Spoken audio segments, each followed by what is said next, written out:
A military crackdown or election campaigning? Egypt's president orders a massive army operation in northern Sinai weeks before his re-election bid. But is the cleanup of what he calls terrorist hotbeds the answer? This is Inside Story.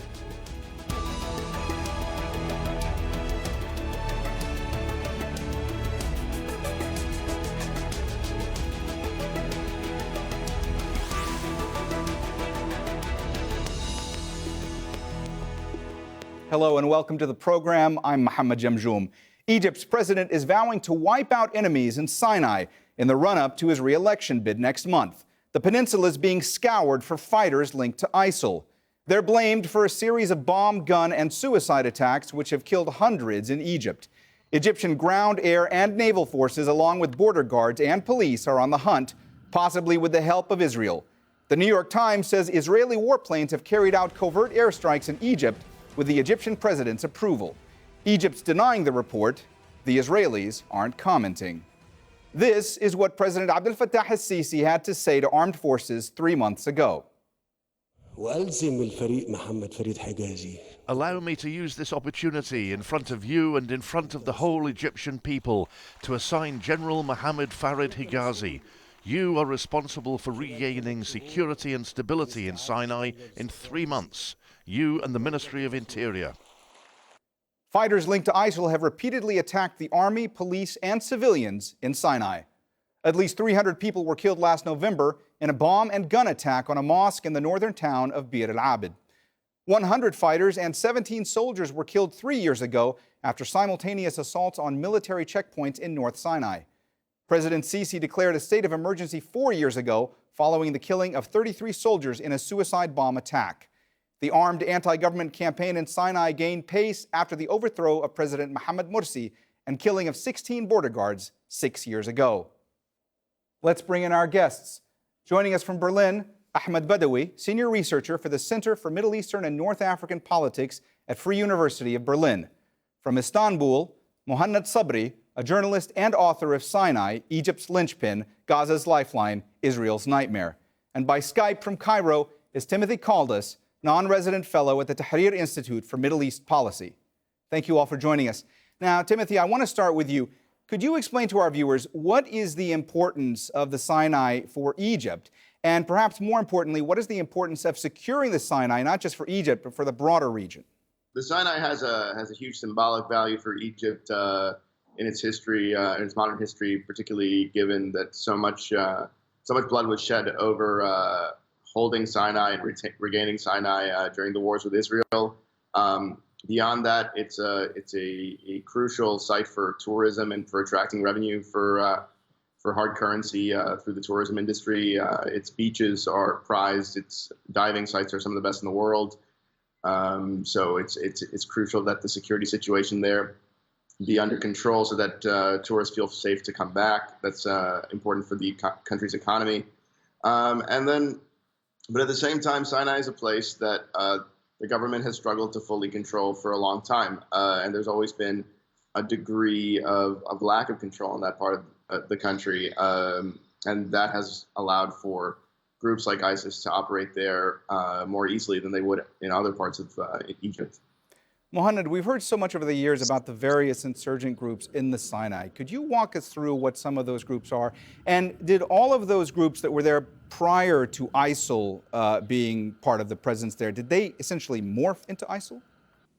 Well, thank you very much for having us. And to answer your question without going back into the past 2 decades or 3 decades, let's start with 2011, where we saw the rise of Ansar Bayt al-Maqdis, or the Champions of Jerusalem, who began by bombing the gas pipeline carrying natural gas to the Eastern Mediterranean countries, including Israel.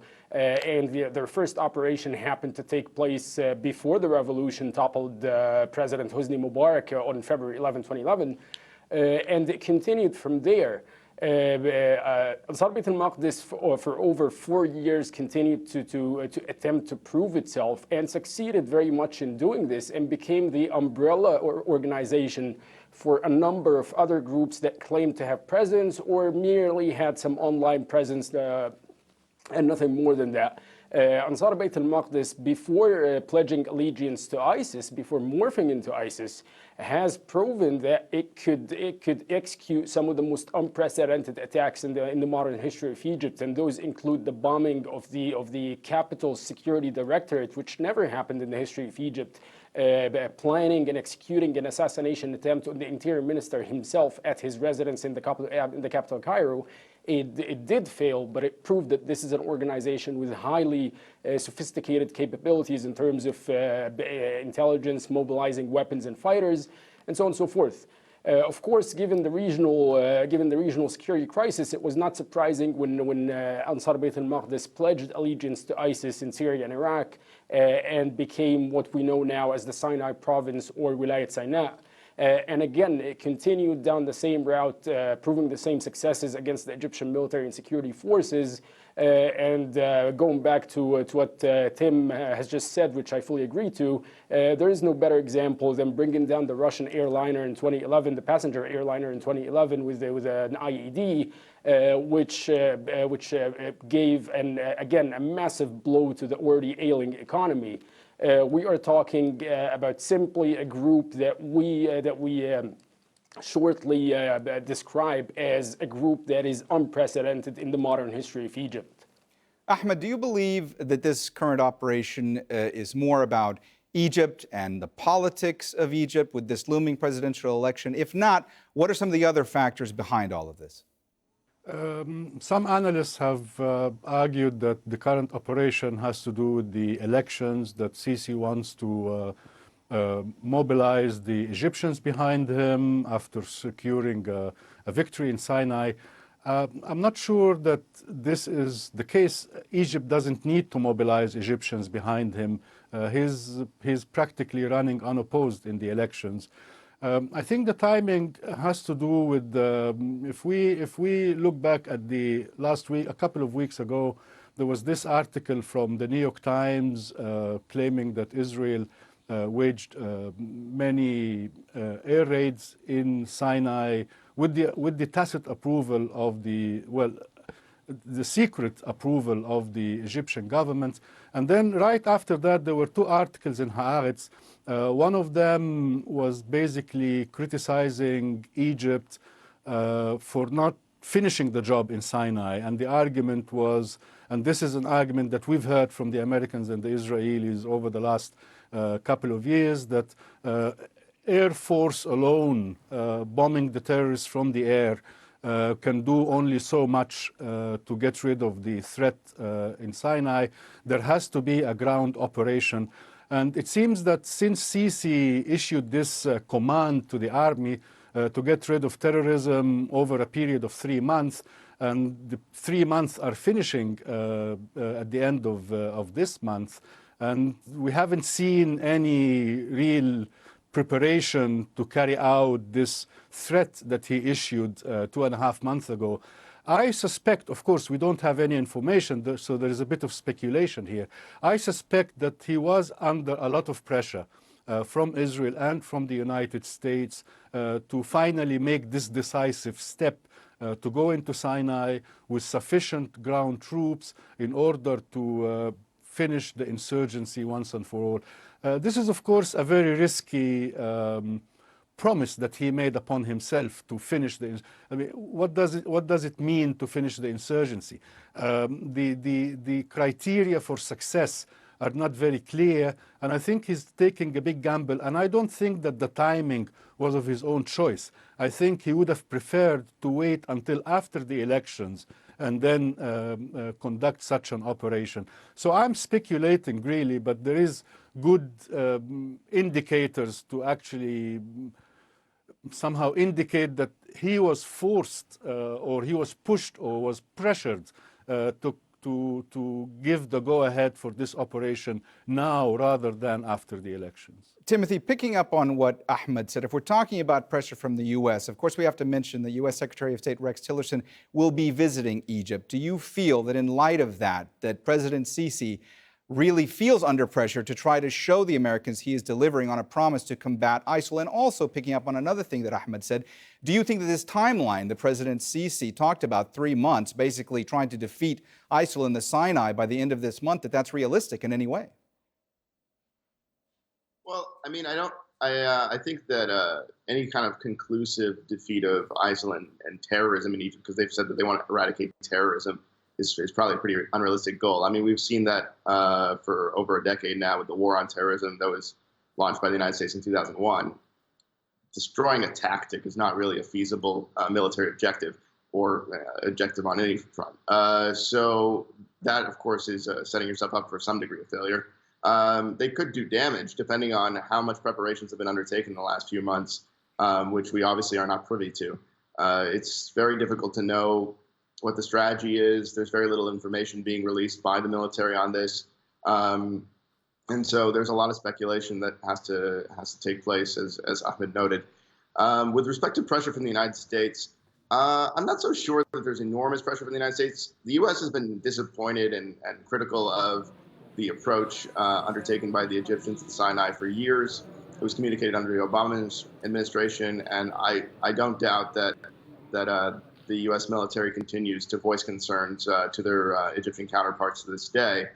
I would agree that the reports on Israel's participation in activities in Sinai would intensify the pressure for Egypt to show that it's capable of handling the situation, especially because some of the quotes in the report suggested that Israel was concerned that Egypt was incapable of handling the situation on its own.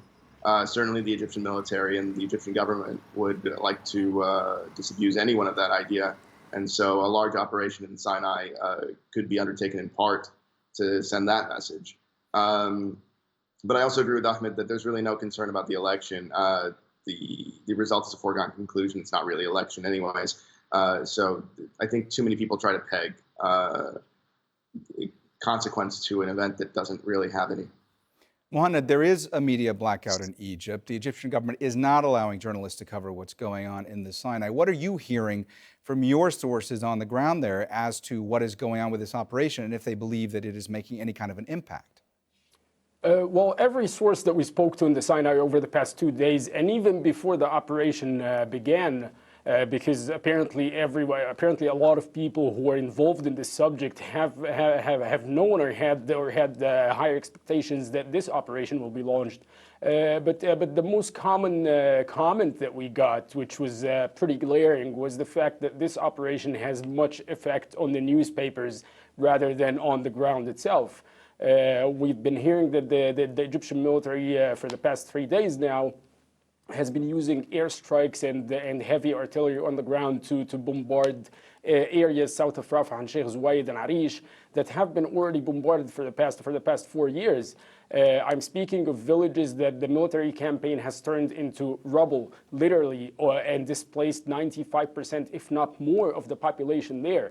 We're talking about an area that the military always complained that the main problem with it was the population, and the population has been displaced for more than 2 years. So whatever is happening actually contradicts what the military spokesman said about this operation being different and being more tactical, and it also poses a major question over the confirmations that we could get, and how did the military leave those targets for the past 2 years despite the freedom that it had, and is now all over a sudden trying to tackle them. Now, with regard to this operation coming before the elections or not, or being a real operation, if the Egyptian state and the regime denies that it has anything to do with the upcoming presidential elections, then it actually creates a question about the alleged success of the past operations. If this one is another actual operation, then what about the successes that you have been promoting for the past 4 years? And have they been not real? Have they been nothing but propaganda? And of course, again, those are questions, as you said, there's a media blackout. The state itself does not provide any information and sees the providing of information as risky to the military and the security operation, which, to be honest, is a medieval theory that has proven to be wrong not only in Egypt, but in so many other countries.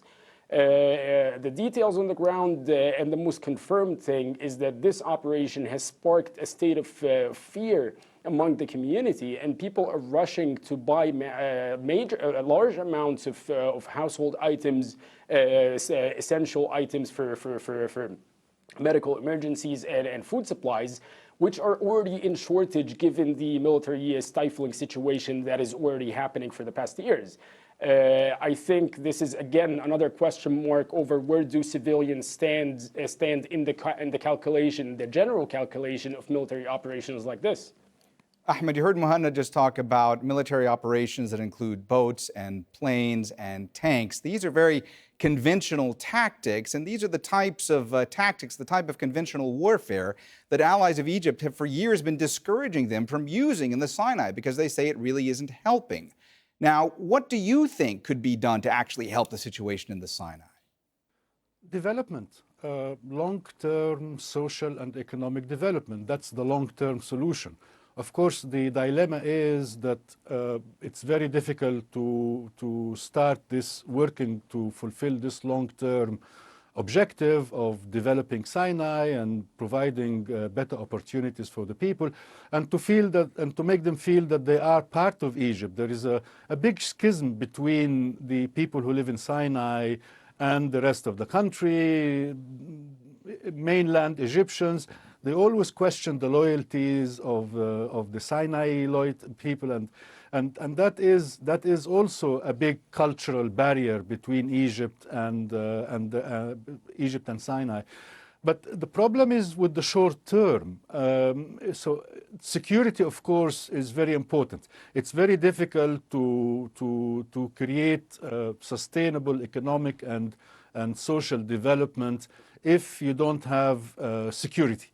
Now, the problem is that using such heavy-handed conventional military methods is probably creating more of a problem rather than solving it. So how can we ensure that while you are fighting a local insurgency, and this is what it's all about at the end of the day, it is a local insurgency that is fed on the grievances of the people who live in Sinai, how can you fight such a local insurgency while making sure that the act of fighting it is not creating more grievances that would feed the insurgency even more? I think this is the dilemma, this is the equation that so far it seems that the Egyptian government has not managed to solve. Timothy, you had attacks early 2017 targeting churches, not just in the Sinai and other parts of Egypt as well, by ISIL. Then this past November, you had that horrific attack that was targeting, of course, the Sufi mosque in the Sinai. Now, how much of a shift in tactics was that? What did that mean? Even though ISIL never really claimed responsibility for that attack, most analysts believe they were behind it. What did it mean that they shifted their tactics and then targeted a Sufi mosque? I think that what we've seen in the past year or so is a transition to seeing civilian targets as more legitimate, which was something that we weren't seeing very much of before, right? So it started with a campaign announced against Egyptian Christians and continued with the attack on the mosque in Bir Labid. But I think that what we've seen in general is that we've seen less attacks but more deadly attacks. And what these attacks do, of course, is increase the level of concern that things could get out of control. As the repertoire of potential targets expands, it's harder to figure out where they're going to hit next, and it increases the challenge of securing enough places, which makes this all the more difficult. And the fact that the government isn't adapting in its strategies, or at least we haven't seen that as of yet, only increases those concerns. I mean, as Ahmed pointed out, there seems to be a repetition of these scorched earth tactics that have been undertaken in the past that may just be exacerbating the problem and increasing the potential for recruitment, as opposed to addressing the needs of the community and kind of building loyalty and trust between the state and the people who live in northern Sinai, something that's been absent for quite a long time. Mohamed, Timothy was just talking about the possibility of addressing the needs of the community, the great needs of the community in the Sinai. Could you tell our viewers about just how marginalized the residents in the Sinai are and how marginalized they feel and how that plays into all of this? I mean, there's a very simple example for how marginalized the community in Sinai is, which is basically that they are not allowed to own their lands legally and with a government certified documentation.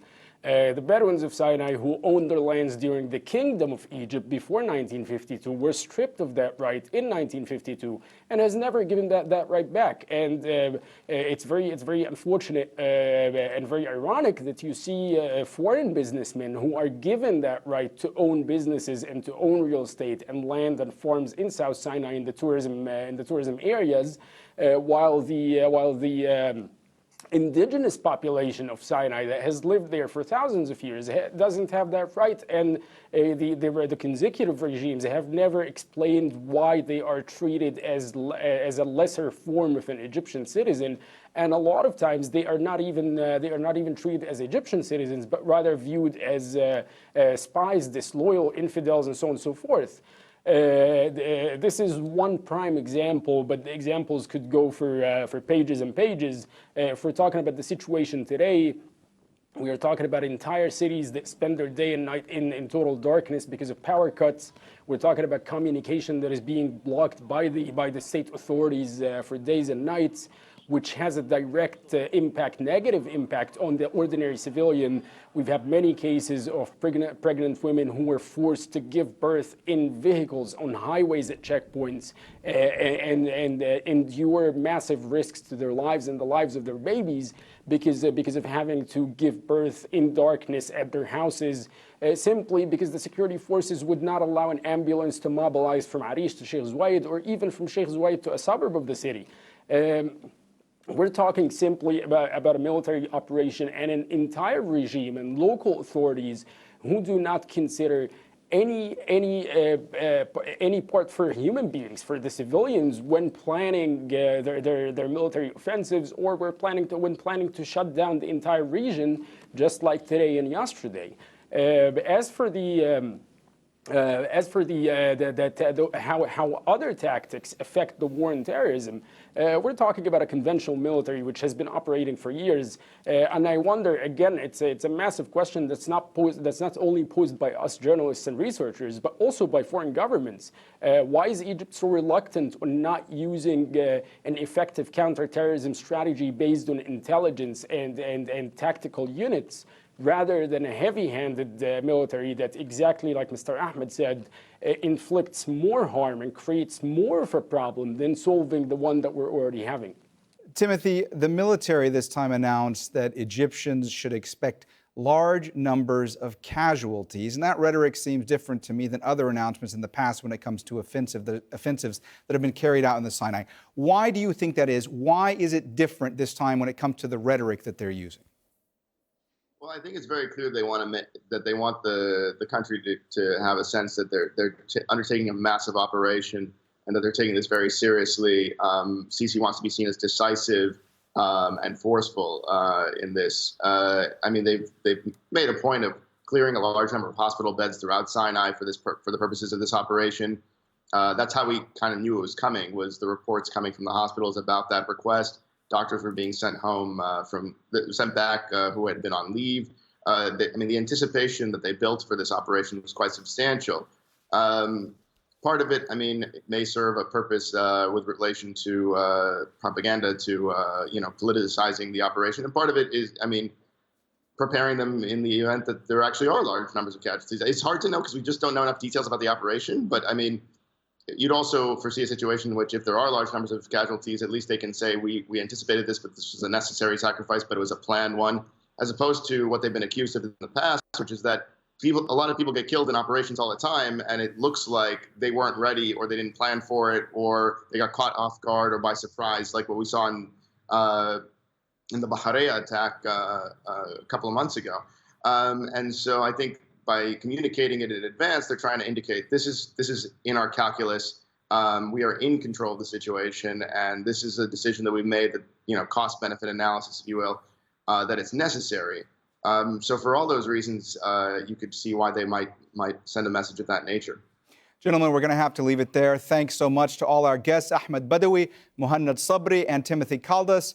And thank you, too, for watching. You can see the program again anytime by visiting our website, aljazeera.com. And for further discussion, go to our Facebook page. That's facebook.com/AJ Inside Story. You can also join the conversation on Twitter. Our handle is @AJ Inside Story. From me, Mohamed Jamjoum, and the whole team here, bye for now.